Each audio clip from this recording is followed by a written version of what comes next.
Assalamualaikum warahmatullahi wabarakatuh. Saya Afan Maulana, mahasiswa UIN Sunan Ampel Surabaya dengan nomor induk mahasiswa E0712190003. Saya akan sedikit menjelaskan tentang tasawuf pada masa Khalifah Ar-Rasyidin.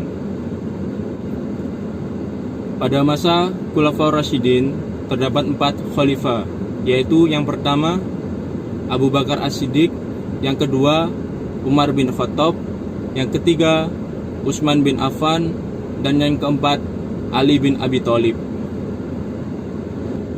Berikut penjelasan akan saya sampaikan.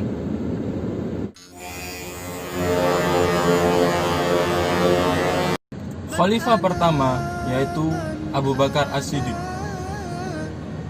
Telah kita ketahui bahwa di antara sahabat-sahabat Nabi, Abu Bakar adalah seorang yang terdekat pada Rasulullah.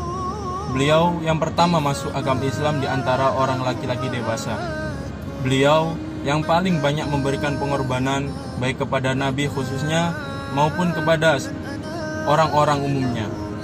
Tentang kedermawanannya, diceritakan bahwa pada setiap kali Rasulullah bertanya kepada sahabatnya, "Siapa yang bersedia memberikan harta bendanya?" Abu Bakar menjawab, "Saya ya Rasulullah." Lalu diserahkannya 100 ekor unta, kemudian 100 ekor unta lagi, dan kemudian 100 ekor unta lagi. Dari seorang hartawan dan saudagar besar yang kaya raya di Mekah sampai menjadi seorang yang miskin. Kadang-kadang harus menderita kelaparan. Tatkala Nabi bertanya kepadanya, "Apakah yang tinggal padamu lagi?" "Jika seluruh unta itu kamu sumbangkan," Abu Bakar menjawab, "cukup bagiku Allah dan Rasulnya." Abu Bakar adalah seorang asketis sehingga diriwayatkan bahwa selama 6 hari dalam seminggu ia selalu dalam keadaan lapar. Baju yang dimilikinya tidak lebih dari 1. Beliau pernah berkata, "Jika seorang hamba begitu terpesona oleh suatu pesona dunia, Allah membencinya sampai ia meninggalkannya." Beliau pernah memegang lidahnya seraya berkata, "Lidah inilah yang senantiasa mengancamku." Selanjutnya dia berkata, "Apabila seorang hamba telah dihinggapi ujub karena suatu kemegahan di dunia, maka Tuhan akan murka kepadanya sampai kemegahan itu diceraikannya." Yang kedua adalah Khalifah Umar bin Khattab. Di samping Abu Bakar, Umar bin Khattab pun terkenal dengan kebeningan jiwa dan kebersihan kalbunya. Sehingga Rasulullah SAW bersabda, "Allah telah menjadikan kebenaran pada lidah Umar." Dia terkenal dengan kesederhanaannya. Diriwayatkan pada suatu ketika setelah beliau menjabat sebagai khalifah, beliau berpidato dengan memakai baju bertambal 12 sobekan. Dan diriwayatkan pada suatu hari beliau pernah terlambat datang ke masjid sehingga terlambat pula melaksanakan sholat fardu secara berjamaah. Karena pada setiap salat fardu biasanya beliaulah yang menjadi imam. Salah seorang temannya bertanya, "Kenapa terlambat datang?" Beliau menjawab, "Kain saya sedang dicuci dan tidak ada lagi yang lainnya." Umar adalah seorang sahabat terdekat dan setia kepada Rasulullah. Keberliannya beliau dalam berfikir dan memahami syariat Islam diakui sendiri oleh Nabi SAW. Bahkan beliau adalah salah seorang sahabat yang dinyatakan Rasulullah akan masuk surga.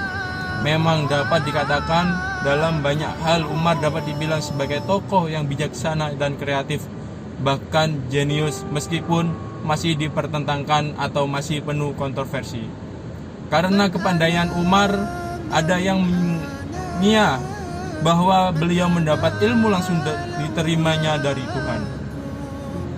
Umar bin Khattab diberi gelar Amirul Mukminin, namanya harum dan kesohor, karena beliau dapat mengikis secara tuntas tradisi-tradisi mereka yang bertentangan dengan ajaran Islam, dan juga karena melakukan ijtihad mengadakan terobosan-terobosan baru dalam memahami dan menafsirkan nas-nas agama sesuai dengan tuntutan perkembangan zaman.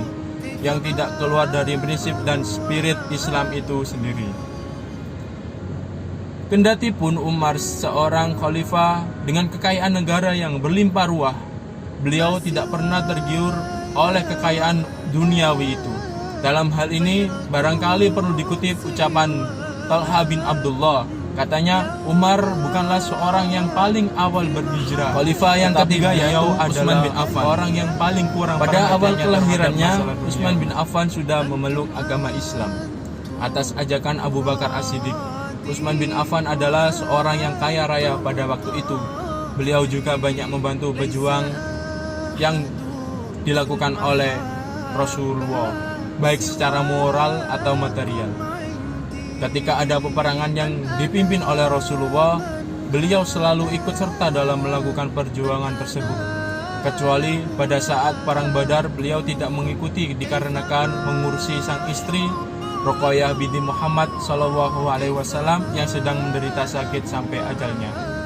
Utsman juga banyak mendermakan hartanya untuk kepentingan Islam dan pernah membekali pasukan Nabi pada saat paceklik. Beliau membeli sumur seorang Yahudi yang melarang orang Islam menimba air sumur tersebut. Utsman bin Affan juga terkenal dengan gelar Zun Ar-Nurain karena beliau menikahi dengan kedua putri Rasulullah yaitu Ruqayyah dan Ummi Kalsum. Beliau termasuk sahabat yang mendapat kabar gembira yang dijanjikan masuk surga.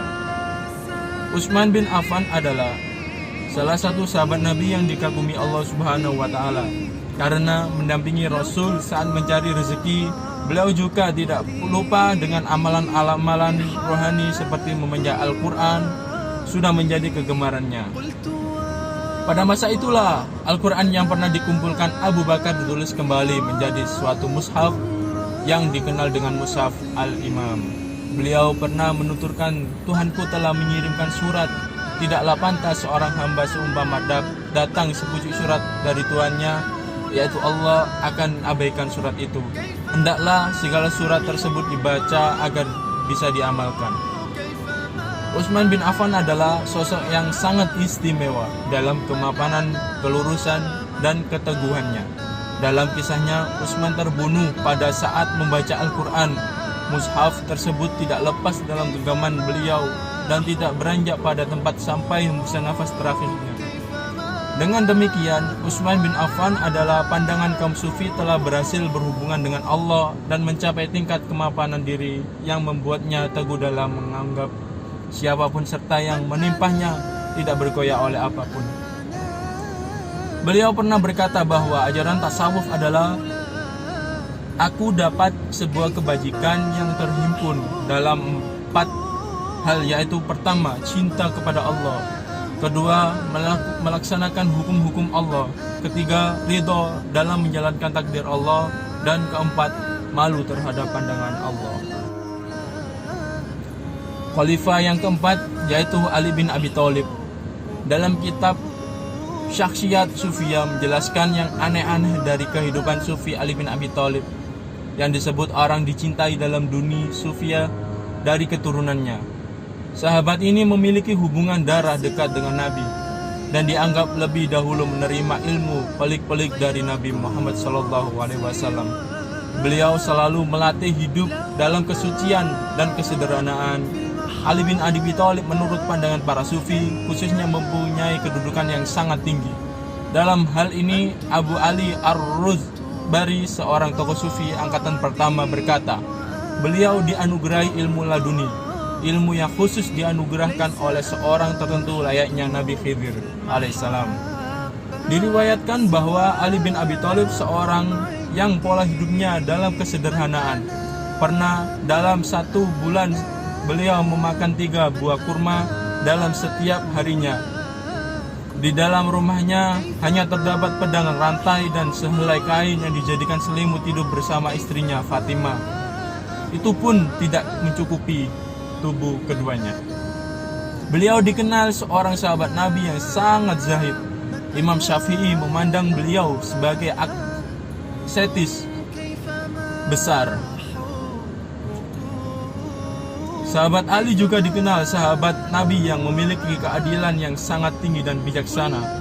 Apabila beliau berkata, tiap perkataannya mengandung hikmah, dan apabila menghukum, semua hukumannya adil. Pernah suatu ketika sahabat Ali ditanya tentang iman.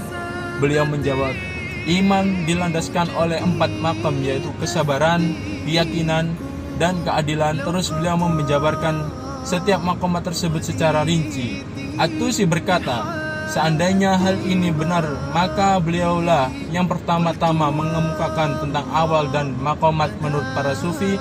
At-Tusi juga memaparkan bahwa banyak ahwal dan ajaran moral yang ditindakkan Sahib Ali radhiyallahu ta'ala menjadi panutan para sufi. Dari kesimpulan penjelasan tadi, kita bisa meneladani sifat-sifat Khulafaur Ar-Rasyidin yang sangat sabar, adil, dan bijaksana. Marilah kita meniru sifat-sifat beliau agar kita dimudahkan dan diluruskan oleh jalan yang benar, yaitu jalan Allah Subhanahu wa ta'ala. Itulah penjelasan sedikit dari saya tentang tasawuf pada masa Khulafaur Ar-Rasyidin. Apabila ada salah kata atau kata yang kurang sopan buat Anda, saya mohon maaf sebesar-besarnya. Akhirul kalam, assalamualaikum warahmatullahi wabarakatuh.